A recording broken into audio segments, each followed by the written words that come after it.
Welcome back to the MedStory podcast. I'm your host, Spencer Locke, and in today's conversation is one you don't want to miss. In this episode, I sit down with Dr. Olive, a pediatric ICU physician turned entrepreneur.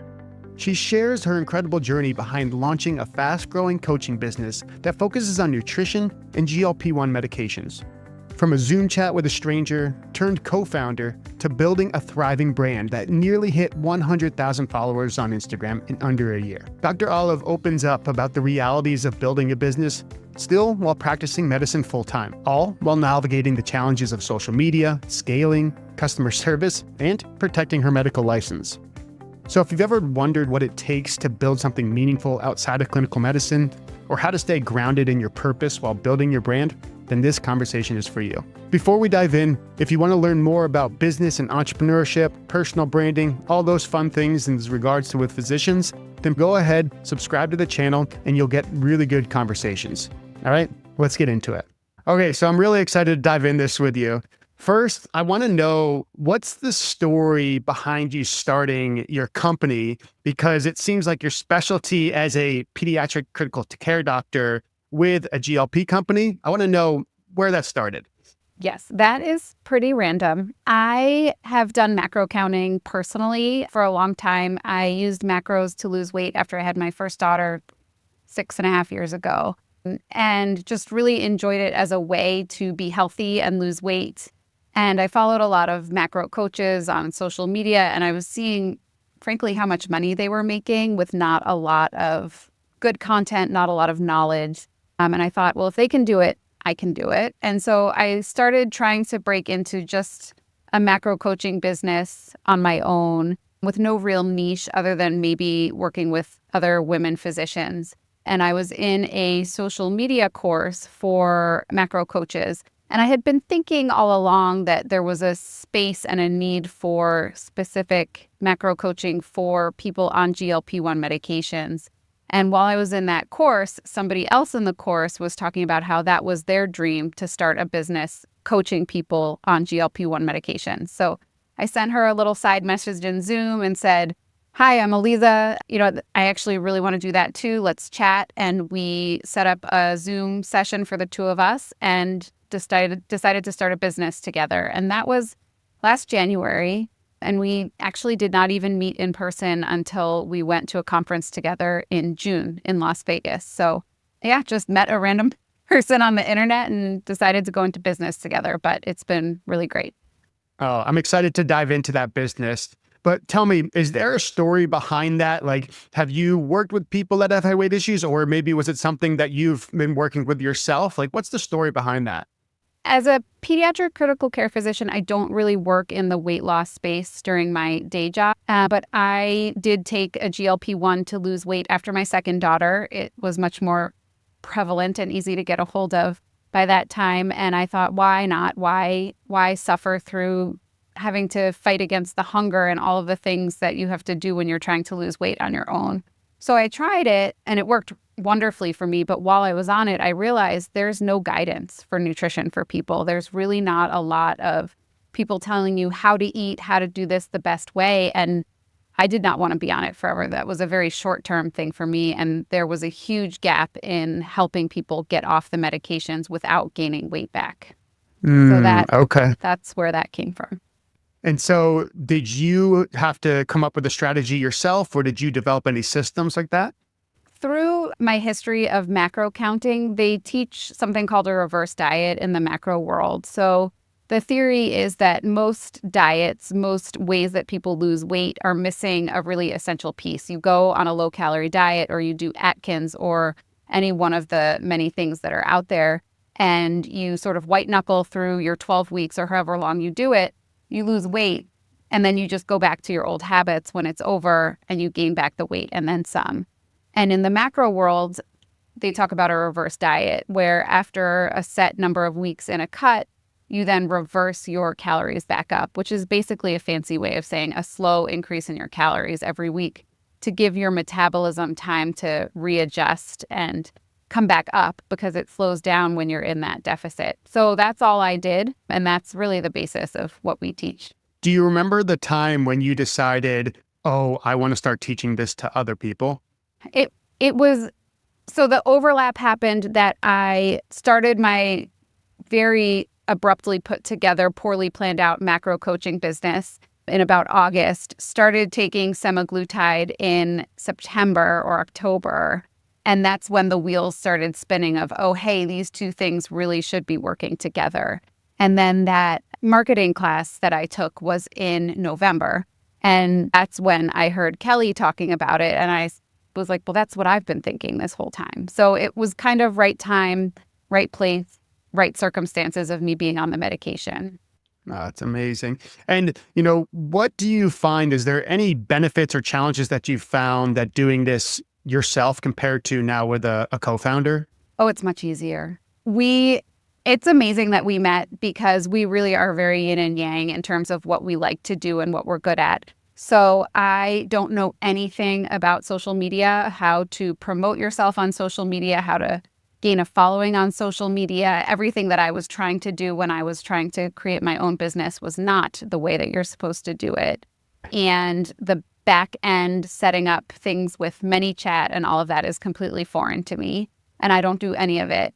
And I'm more of a people person. I have no problem sending a random email to some bigwig at a company that I have never met before. And so I'm our sort of reach out to random people and forward-facing business-to-business person. So it's been really nice to be able to split up the tasks and figure out what we're each good at, what we each enjoy doing, and not having to reinvent the wheel and learn how to do things like social media.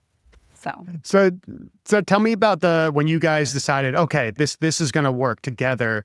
What was that first meeting like? How did you guys decide, I'm going to take care of this responsibility and you're going to take care of this responsibility?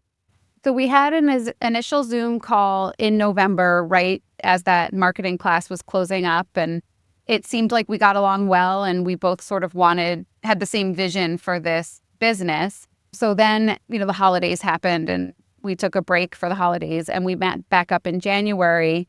And that's when we decided to launch. And it was really just a list of sort of things that need to be done in the business. And she said, I already know how to do that. I'll do it. And I said, great, I have no idea. And then I would say things that I could do. And she was like, good, because that's what I've hated doing in my own business this whole time. So as corny as it is, it really was kind of a match made in heaven. It just worked. So it sounds like a really good synergy for sure. And yeah. So you guys, the first time, and as what I've learned is launching courses myself and now with other physicians, is that very rarely is the first time you launch like the perfect one. So when you guys launched that first time, tell me about that process. What worked? What were some of the challenges that you guys had? Yeah. The thing that's worked is social media. I mean, I would say that Kelly is absolutely a social media guru.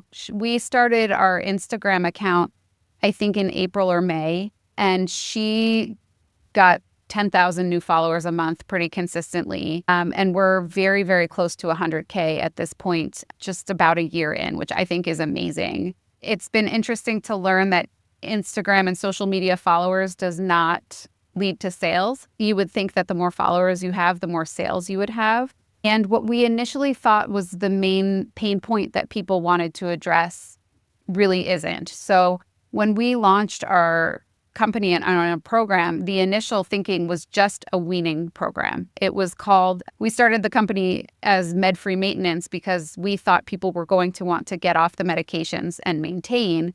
And so the course was designed to teach people how to wean down on the medication, increase their calories back up, and then sustain their results. And very little people wanted that. And as we started talking to people on Instagram and at this aesthetics conference we went to, people wanted help while they were on the medication. It was more, what do I actually eat while I'm on it? How do I not get Ozempic butt? How do I not get Ozempic face? What do I do to stop losing hair? And so we really transitioned and very quickly threw together a second course that used to be called While on Medications, but with our recent rebrand, it's now the GLP-1 Enhanced Nutrition Bundle, and that's sort of our main program. I love that. So it's almost like you guys learned that they wanted something while on the medication. And I could actually see where that's more powerful because it's almost like the concept of habit stacking, where pretty much you have a habit for example, they're taking that medication every so frequently, and then you can stack it on with these strategies that they can use during the medication, but then they can carry those strategies on beyond. Is that the idea? Exactly. Yep. I love it.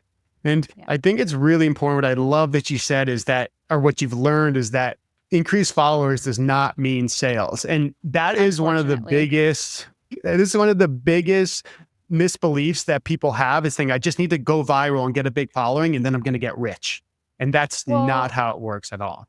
And the way that I have learned this, even though I don't do and know anything about social media, the way you gain followers, the types of posts that you do is very, very different than the types of posts that you do to garner sales. Can't get into the specifics because I don't really know, but it's more, you do reels to get followers, and then you do carousels and talking heads and that type of thing to sort of engage the audience that you already have and try to start making sales with them. So yeah, absolutely. It's a very complicated world out there in social media.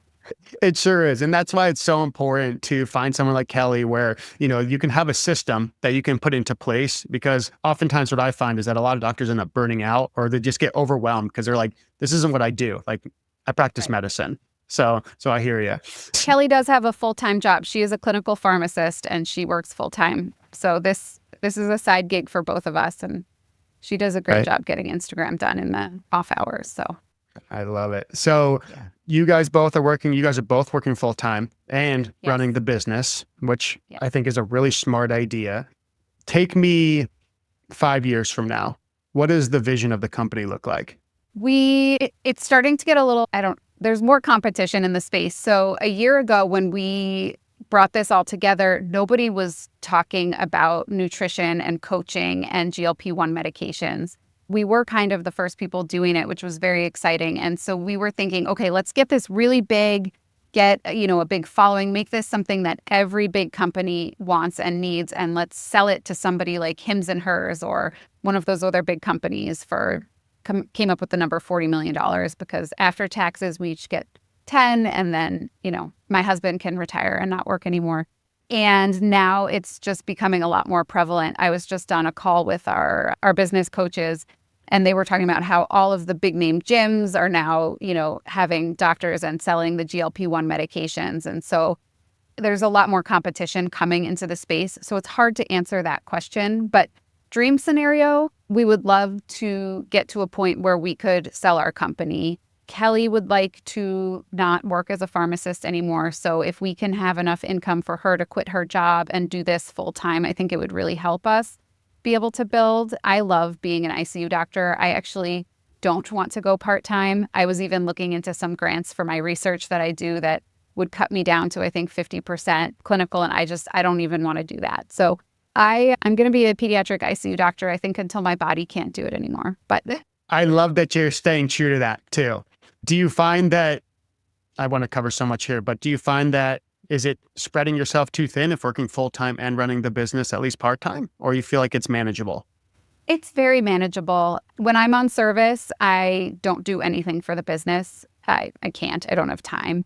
And Kelly and I, again, have this really good balance where if I have a week where I can't do a lot, or, in the couple months leading up to my critical care boards, she just took all the heavy lifting, and I really didn't touch anything for the business for 3 months. And same thing, she's going through some personal stuff right now. And so I'm doing a lot more work for the business. And so it works really well to have that ebb and flow with her. And on my non-service weeks, I do my research, and then I do this more in the evenings, or, when I have free time that I can fit it in. So no, it hasn't been a problem. And so this sounds like it's a 2-woman show. Have you guys outsourced any of the stuff that you're doing now, or are you guys all doing it yourself? We have not. I think the first hire that we'll do will be somebody to answer emails. The demographic that we've sort of attracted 50 to 70 some year old women who don't do very well with technology. So we field a lot of messages about people who can't figure out how to access the course, or are frustrated because they have to, send a DM on Instagram to get the course or something like that. And that is a big time suck, unfortunately for Kelly, because that's her side of the business. So we'd love to hire somebody to start getting in the customer service and answering emails and all of that. And this is the fun part of entrepreneurism, is like, it's a constant cycle where you're going to come up against roadblocks like this. And like for me, when I decided to outsource some work or hire someone, it's like, when do I get to the point where it's taking up too much of my time, or I just don't enjoy doing that part of it, where I could Right. pay someone to do that for me so that I can refocus my attention towards the tasks that I want to work on and are going to be more of a higher leverage for the business. And it sounds Absolutely. like you guys are going through that process. Yeah. Yeah, that's the big one right now. Kelly likes doing the Instagram. She wants to spend more time on it as she's able to back down from her full-time job. I do a lot of our work in Canva. When we do a webinar, I put together the slides for that. I'm not a very artistic or creative person, but for whatever reason, I really like it. So yeah, I haven't hit anything too terrible. Sometimes I don't like making phone calls, so I sort of have to push myself. So I guess that'll be one thing I'll eventually outsource is, cold calls and things like that. But yeah, That's smart. It's smart. You'll we need figure more it out money as you go. first. I hear you. I hear you. So I know that there are a lot of other doctors like you who are looking for things like this to run a course or, to start a business of some sort. Is there anything that you wish you would have known when you started that you know now? So many things. I I'm trying to think if there's something that would have really helped to know because we have done a lot of trial and error. I did not realize.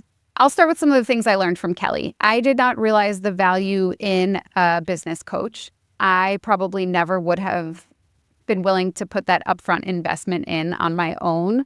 And so when I was trying to just do my own company, I really was making it up. And so we work with some coaches that really are in the fitness coaching space, and they help people grow sort of online social media type fitness coaching businesses. Kelly had a prior macro coaching business as well, and she was working with them before we got together. And that's just been invaluable. And every time we think, oh, we don't need them anymore, we're going to cancel, we have a meeting like we did yesterday with one of them. And it just gives us so many good ideas on directions to take social media and ways to reach more people, or what to do with our course, or, let's have a meet and greet with me and Kelly so we can get to know our followers better so they know who it is they're buying a class from to see if that will get them to buy.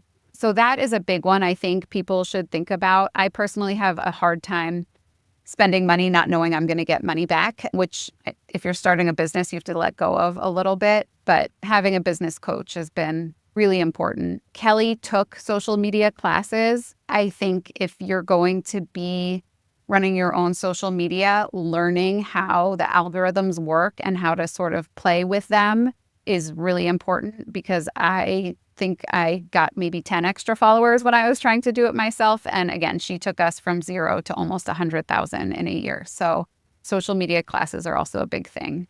And then you're going to get it wrong. And I think just not being insulted when it doesn't work, because we could have very easily given up with that weaning program when nobody really wanted it and said, all right, well, this didn't work. But we made a new one and it's done a lot better. And then we just revamped it for our rebrand, and it's even better than it was before. So That's amazing feedback. Tell me, you said it's difficult for you to justify if you're not seeing the immediate ROI. Tell me about that tell me about that mindset shift that you had to go through.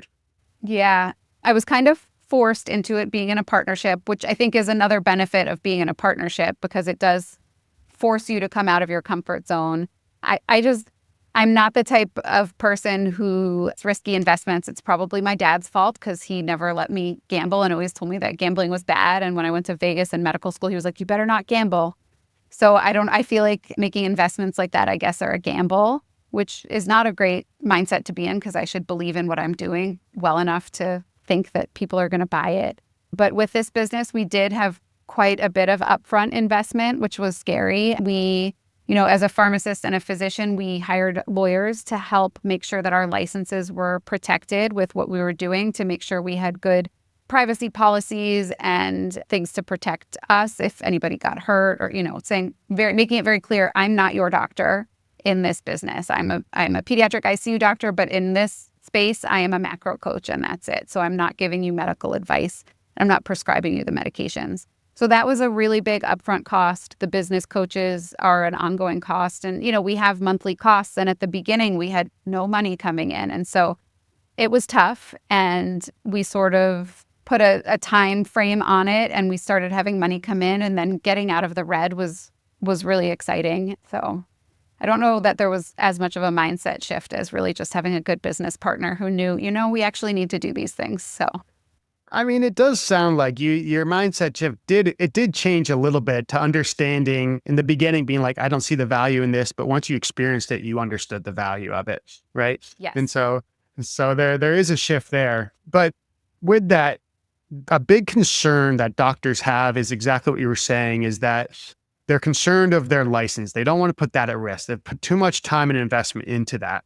So what was that feedback? You said you need to make it very clear that you're not your doctor. And how did you make that clear on your online material? It's in our disclaimer. So anybody who buys any of our programs has to click the box that they've read our disclaimer. And in there, it talks about both of our licenses and the fact that we are not a physician and a pharmacist in this space. And so, anything that we say should not be taken as medical advice and all of that sort of thing.